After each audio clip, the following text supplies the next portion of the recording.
Welcome back, Hooligans. Joe here, as always, joined by Ryan. We're going to talk about a little newer movie this time. We do like to vary it up, mostly old stuff, maybe wild, out there, unheard of. But this one, it's not a mainstream movie, I would say for sure. This would be The Green Knight, or The Green Knigget, as Ryan likes to say.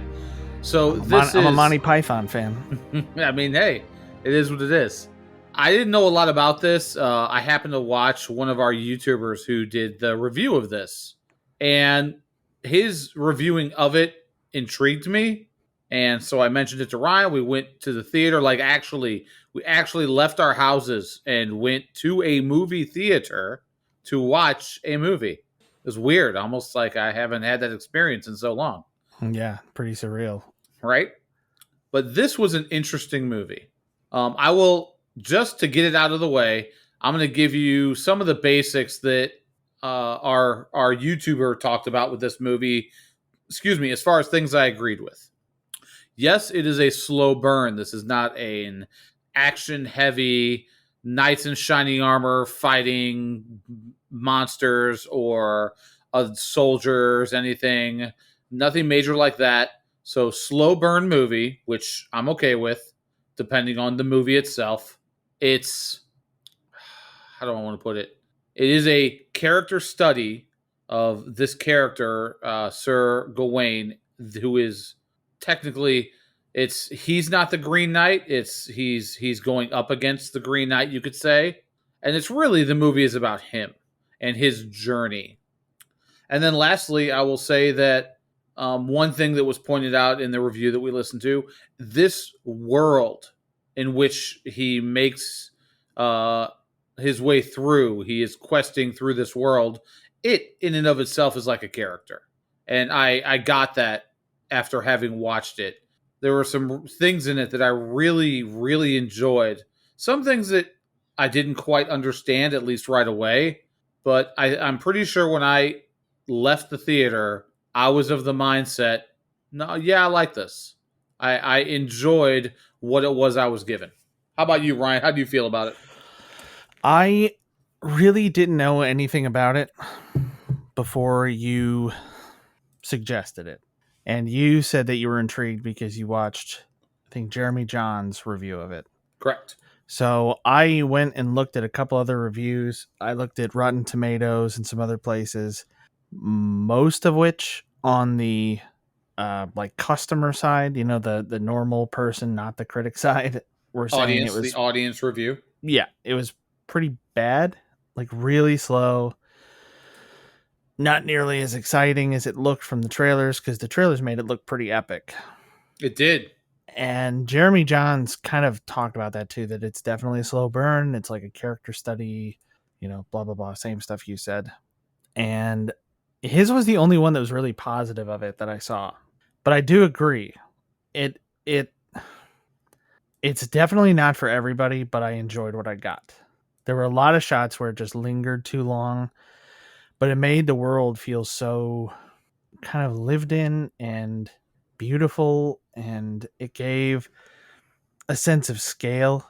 I think if you had these quick cuts, it would have looked like, the main character was going directly from event to event, and kind of nothing in between, where it's really this journey broken up by these unusual encounters. And then, ultimately it's a sort of journey to find himself and to grow and to become the kind of man he needs to be. So, yeah, overall I liked it. I'm glad that we didn't bring our significant others to see it. Oh, Lord, they would have hated it. I think they would have hated it, yeah. Oh I mean, and there were a couple points where we were leaning over to each other making comments, like me quoting Monty Python, like, oh, it's the Green Knigget. Yeah, there was a couple things like that. I'll agree. Which is pretty fitting, since that's another King Arthur thing. But it's a gorgeous movie. The cinematography is really well done. I felt in this movie, as with other movies that we have reviewed, some we have reviewed that this thing I'm going to explain Some movies that have had it, we've given them very high praise. Some movies that have had it, we didn't like as much. But this movie, I felt the director, every single thing that happened in this movie was deliberate. Every way it was shot, every different way that a character did something, moved, all the sounds were incredible. I really enjoyed a lot of the sound work in this movie. Some of the stuff that I made note of towards at least the end of the movie is a good portion of this. He's traipsing through wilderness, Hmm. out in open plains or through forests, and especially in the scenes of the forest, it's almost haunting because there are no animal sounds. Hmm. I just made note of that at one point. Like, I'm not hearing the normal sounds you would hear. I'm not hearing birds. I'm not hearing squirrels, any other things running around in the underbrush. But you would hear very distinctly his horse clopping, clop, clop, clop around. And it was every decision that was made in this, from the style of it, how things were shot, lines that were said. I felt it was all very, very deliberate by the director. Yeah, I think you're right. I hadn't thought about that there were no animal sounds, but now that you mention it, it did give a very haunting feeling to those scenes in the woods. I mean, it was very, you know, gloomy, overcast, misty, hard to see, kind of gave it this, you never know what's around the next corner sort of feel. It was it was a little dark. The movie itself was just there was a few scenes that were kind of in daytime light, but it really, even those, not, some of it was super hard to see. One of the scenes in particular, something was going on and it was very foggy, and he was trying to make his way through the forest, and it was very hard to see what was going on. And that's on the big screen. Hmm. So I can't imagine trying to watch it on just your home theater system or on a phone. My God, that would be nigh on impossible to tell anything that was going on, at least in that particular scene. But otherwise, I would just say overall, kind of a dark. And I think that was part of the tone he was going for. But there's having a dark tone, and then there's not being able to see what's going on screen. Yeah, I think I don't know. For me, it just made it seem more real. In there's a scene where he's in a tavern. It's after he's faced the Green Knight for the first time, and they're kind of like, "Oh, it's you, and you're here like every night, and you're drinking with us. This is great." And it's really hard to see what's going on. And there's like a little fist fight that breaks out for whatever reason. Right. And it's hard to see. Like I didn't know for a minute if it was our protagonist who was winning or not because it's hard to see. But it's It like, I started. mean, It started because somebody called his mom a witch. that's what it was. Yeah. That's why it started, and then they're rolling around out on the street moments after that. Yeah. But it's like, yeah, if you were out on the street with no street lights, that's about what it would look like. Yep. Now, as somebody who has done this for a long time, and when I say done this, I mean uh, been into RPG type things, games, what have you, and I've played D&D for a number of years since I was much younger. This felt like a very D&D movie. Like, I understand, I know why certain people would probably not dig it and being boring and why things were happening, but he goes from one little thing as he's on his quest. He goes from one little event to the next event, and they're all unique and they're all interesting, I thought. And it was just, that's what it felt like. It felt like a really not straight up, for any of those who've played D&D. We're not talking just hack and slash, go into a dungeon, fight all the monsters, get all the loot. There's not a Diablo style, D&D version, but a very story driven, wrapped up about around one character. If you, as the somebody who would be running a game, if you would pick one member of a party and kind of weave some story stuff around that particular character to help give that character some personal growth. I felt a lot of that through this movie, and that's one of the things that made it interesting for me. Like, I don't mind the slow burn, I don't mind character study or a beautiful, fleshed out world. It was fun because of that for me.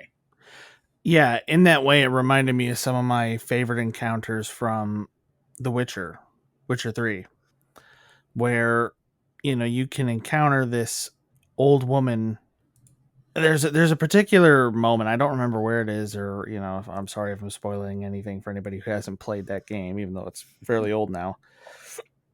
But you can encounter this old woman who asks you to recover, I think, her wedding ring or her husband's wedding ring or something like that. And she's talking about having lost it, and she's referring to things that Geralt's like, oh, you must be mistaken. That was, like 150 years ago or whatever. And she's like, oh, yeah, silly me. Must have just slipped my mind that it was that long ago. And anyway, you go and do whatever you're supposed to do, and you bring this ring back, and you encounter a younger woman, and you say, like, hey, I'm here to bring this to so and so. And she's like, no, that's my grandma. She's been dead for like 20 years or whatever. And you realize, like, she basically gave you a quest to go recover this thing so her spirit can rest at peace with her husband. Okay. There are a lot of little missions like that in the Witcher games. And some of these had that same kind of mystery. Like, it doesn't really directly impact the main story, but it gives you a better idea of who this guy is. Mm-hmm. He's growing because he's having these experiences, and they're really interesting on their own. It could almost be like an episodic thing, just like whatever shenanigans he gets into week to week, but it's all part of a larger whole for this story. And I like it. It added a lot to it in terms of it feeling real, because it didn't all have to be, like this thing that keeps happening where there's somebody behind it all. It's like, no, he's just out in the larger world experiencing these mysteries on his way to a specific mystery and task that he's supposed to be accomplishing. It Yeah. makes it feel like magic is very much real in that world.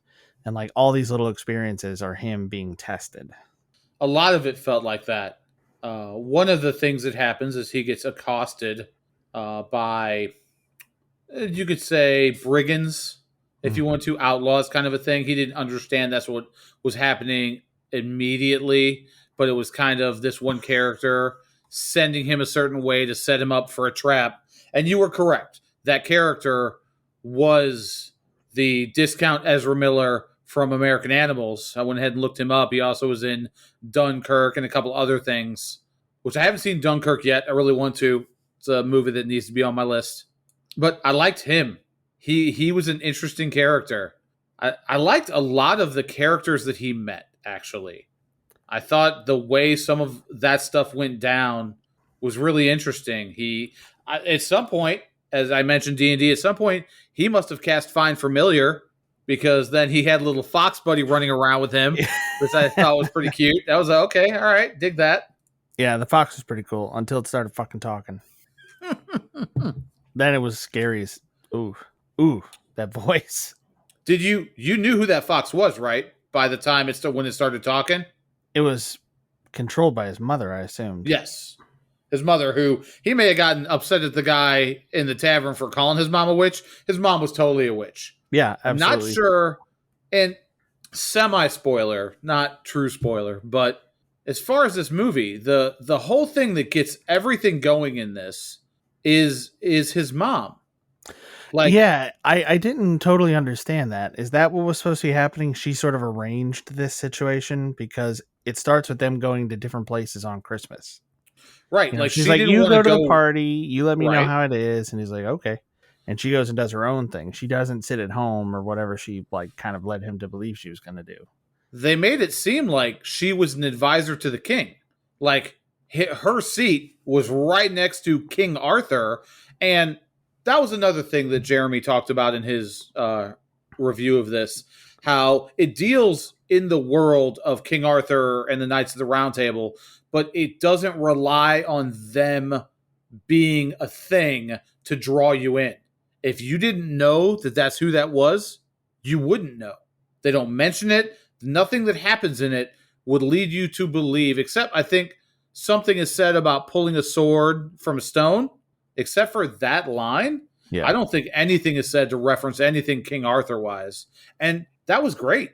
I don't need that. This was not a story about King Arthur. It was a story about Sir Gawain.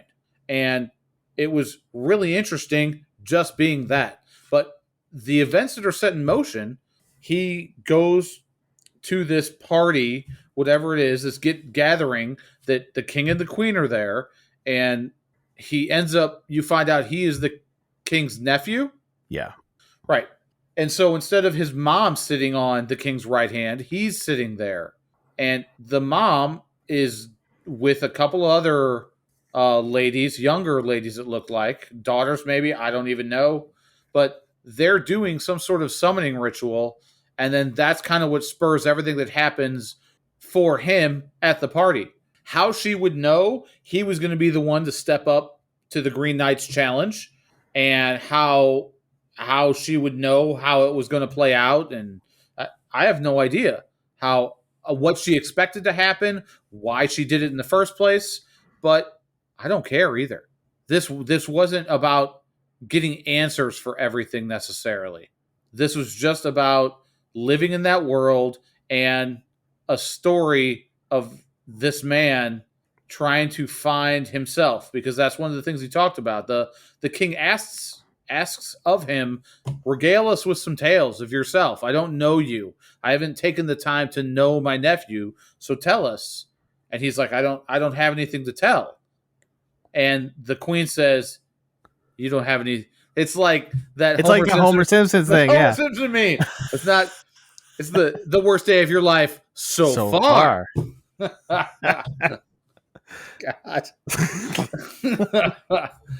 But it was well done in that I didn't need to know everything about it was King Arthur. And I mean, I knew of Sir Gawain, and I knew that's related to King Arthur and the things, because I know a little bit of that lore, but not a ton of it. And the fact that they didn't shove King Arthur and the Knights of the Round Table down my throat in this movie was great. I actually really, really enjoyed that. Yeah, I don't really have a whole lot else to say other than that. I mean, he kind of hit on all the points. The only thing I would add is that I think when it comes to what his mother did, I don't think she knew how it was going to turn out. I think she was, because if she was an advisor to the king, so she was wise, we would say, then she probably was just, had faith in him and, kind of understood him, who he is, the kind of ambition he has. He's looking for this opportunity to become a knight, and she just gave him an opportunity. She created a situation where this could happen. And I think she was testing him with a couple things. There's the sash that he had that he loses at one point. I think that was a test that she gave him. And the way all of that culminates is so interesting. The whole, like the whole last part of the movie was really, really interesting and really well done. And I think there are other movies that we talked about while we were in the theater I don't think we should spoil really much of anything in this since it's so new. Yeah, I'm trying not to. But so many movies try to do similar things to this in terms of what they give you and how they try to engineer the scenes and like draw things together towards the end. And they fail. And I think this one pulled off what it did really, really well. It made it feel worth it. Everything we just went through, all these scenes that were so... Honestly, some of them really were boring. They added something to it. And for me, they were beautiful. But, it's... Part of it for me was the cinematography. I'm also somebody who really enjoyed Once Upon a Time in Hollywood, because I enjoyed some of these lingering scenes of driving and stuff like that because they were beautifully done. But they definitely had a vision of what they wanted to do, and they did it. They achieved it, and I enjoyed it. It's not a movie for everybody, but for me, I really liked it. It left a lot of mystery. It felt real. There was so much stuff, so many events, so many creatures and characters where we just turned to each other and we're like, what is going on? And we look, right? On screen, he's like, what's going on? And it doesn't have to be explained. He just encounters this. He's like, well, that is a thing that just happened. Right?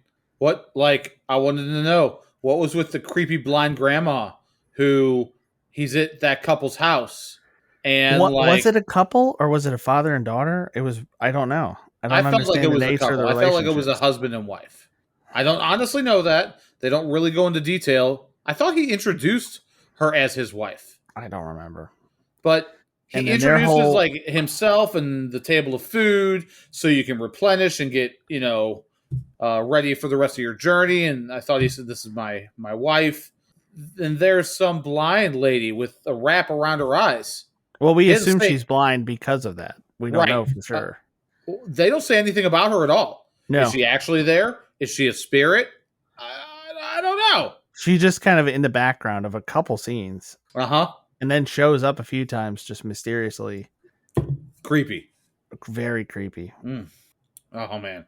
But there were some things in it that some camera work, some things that I thought were really clever. One of the things I liked the most, I wrote it down, and that was in the preview. This is not spoiling anything, but in the preview, it shows you these giants. And I'm not going to say what happens with any of them, but in the scene, that it goes from that scene to the scene, the next scene, the scene where they're no longer in it. It shows the world like rotating until it's upside down. And it was in that rotation. Once the world's upside down, those giants aren't there anymore. You don't see them anymore. And I thought that was very clever. I like that. I was so focused on the ground not being on the bottom and ended up being on the top that I didn't notice that the giants had faded out of the picture once that had spun around and was done.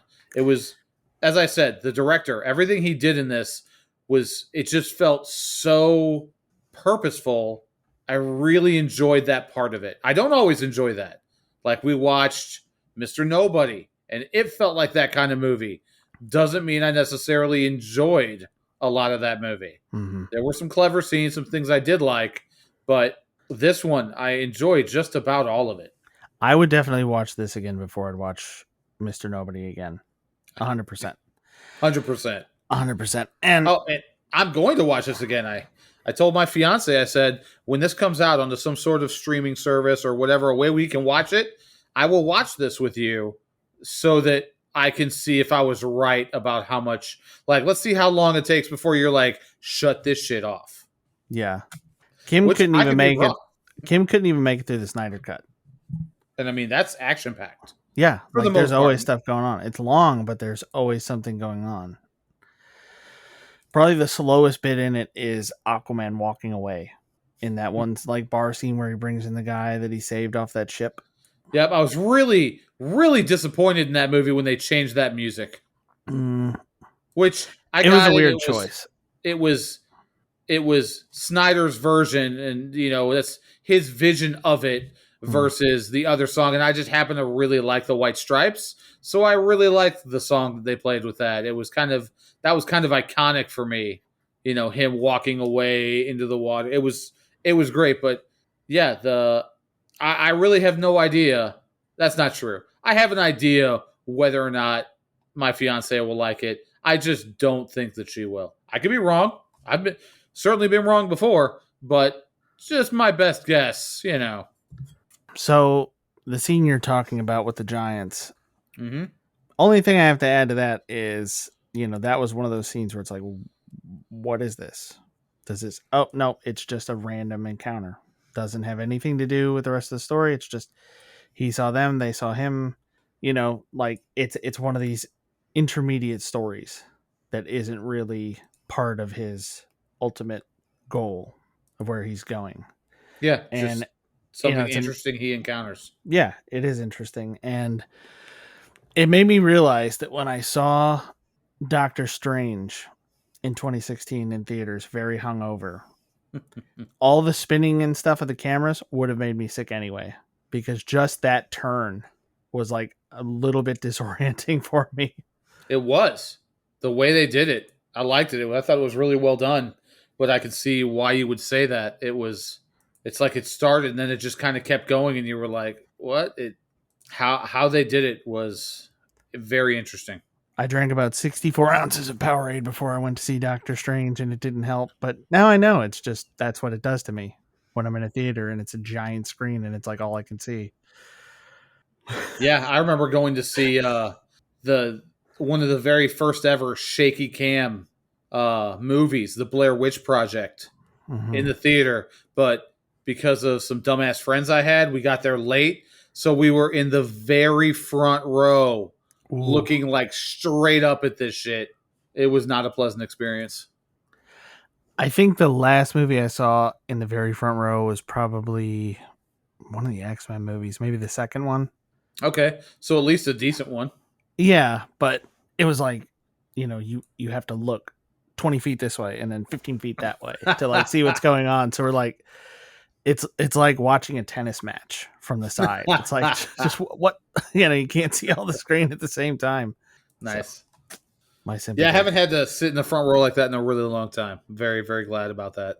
Yeah, it's the one benefit of these reserve seats that we do now. Although some of the theaters still don't do it. It's true. But which I don't mind that either. First come, first serve, bitches. Mm-hmm. So I did write down there was one line in this movie that was probably my favorite line. Unless I might watch it again, I might catch something else. But this stuck with me so much. And it's when he meets that hunter and his wife. But the hunter says, that guy says to him, "You ever seen a hawk kill a horse?" And he explained it as something that every man needs to see once in their life. He just swoops in but have you ever seen a hawk kill a horse? Just the imagery of that is insane. And I really, really like that. What did it mean? I don't know. Did it mean anything? Probably not. But I liked it. I dug it quite a bit. You ever dance with the devil in the pale moonlight? One of those? Yeah, something like that. What's that mean? Or like, I don't know. Yeah, just something I like to say. Or like, Pulp Fiction, where Samuel Jackson's just rehearsing that Bible passage or whatever over and over. Just keep saying it. It was just something I would say, some cold-blooded shit to say to somebody before I killed him. Anyway, I think I'm done talking about it. I actually do like the movie. The longer I've gone away from it, the more I like it. Because we got out and you, in the hallway walking back to the lobby, said you liked it. Yep. And we went from there to a Chinese place and we talked in the lobby there. Then we went back to your house and we ate dinner. And then we sat around for like another hour or two. And then I finally thought yeah, I think I liked it. And now today I definitely feel a lot better about it. Like looking back on it and the journey it put you through, I did like it. And I really liked the message of it at the end. I really liked the way it ended. Yeah, me too. And that's why I don't want to get into like how all that happened, stuff. Like I wanted to talk about it, that ending kind of stuff, but I don't want to spoil anything. Yeah. For a little while towards the end of it, you're very confused as to what's going on and why things are going on. It does become clear. It's kind of the pace of it and why it's happening so fast. Right? It really changes. Everything was going so slowly, and then all of a sudden things are like skyrocketing by and you're like, what's going on? But the way it ends up, it was really well done. I liked really, really what they did. I don't know. I guess that's it. Yeah, I guess that's it. Maybe this will, Jeremy John said this might be one of those movies that gets better and more revered with age. Maybe this will be one of those 100 movies you need to see in your lifetime. Maybe. A lot of the time it's real artsy fartsy stuff like this. That's true. I don't know if I buy that. I think it's a really interesting movie and I liked it a lot, but it's going to be one of those movies that I'm going to understand. I'm not going to look at somebody who didn't like it like, you just don't get it. Okay, no, to each their own. I appreciated what was going on in it. Now, a movie that I will say that about is Hawk and Red Vampire Slayers. If you don't get that, fuck you. Sorry, that's great. And too bad. If you don't understand that, that's not, you know what, you just stop watching movies. It's all you just don't like fun. Movies anymore. You just don't like fun. You don't like fun. You're anti-fun if you don't like that. It's like that line at the beginning of Ford vs. Ferrari where it's Christian Bale and his wife and she's talking about motor oil, turns her on and whatever, and he's like, what are you, some kind of deviant? You don't like talking, Rev? What are you, some kind of deviant? Right. But this was a unique experience, and that's one of the things I said when we left, that this was an experience like the last movie that we watched, which was so unlike this. It's ridiculous, actually, that Willy's Wonderland, so unlike this movie. But in its own right, it's not just a sit down and be entertained kind of movie. It's an experience. This movie, I felt, falls in that same category. But this was an experience with like a moral and a story to tell. The Yes. other was just fun. Willy's Wonderland was just fun. Just like fun. That was just a fun time. Like that's, somebody shows up with the pizza and the beer. It's like, all right, let's put something on. Oh, I got you, fam. Great choice. Yeah. All right, man. Well, we should have said it at the beginning. We should start, doing this at the start. But thank you, everybody who's listening. Thank you for just coming along with us for these journeys. Please let us know if you like it. Let us know if you want us to do something different. If you have your own recommendations. If you hated Hawk and Rev, let us know. We'll explain exactly how and why you're wrong and who you should seek counseling from. We can give you some referrals. You can contact us at moviehowl@gmail.com, and you can look for us on Twitter at moviehowl. Yeah, this is, if I have to say watch or not a watch, I'm going to say watch.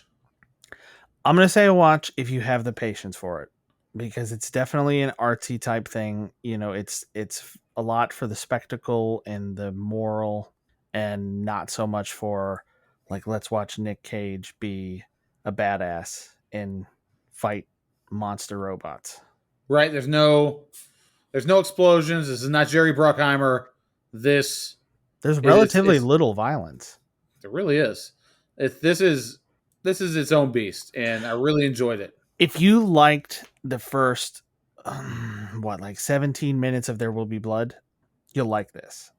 If you liked that storytelling through, a non-verbal, just sort of following shot. It's sort of a series of shots that just follow this guy along what he's doing.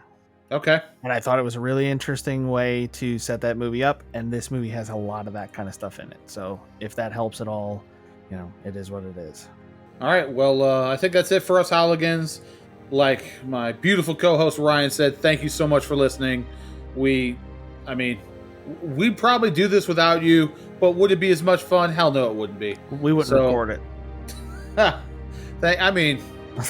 I guess that's fair. We'd be doing this in the Chinese restaurant instead of in front of some microphones. Kind of want to eat some Chinese food now. I blame you for that. Those dumplings were good. Real different from what I'm used to, but they were good. They were good. So, folks, thanks once again. We really appreciate it. I'm Joe. I'm Ryan. And we're out.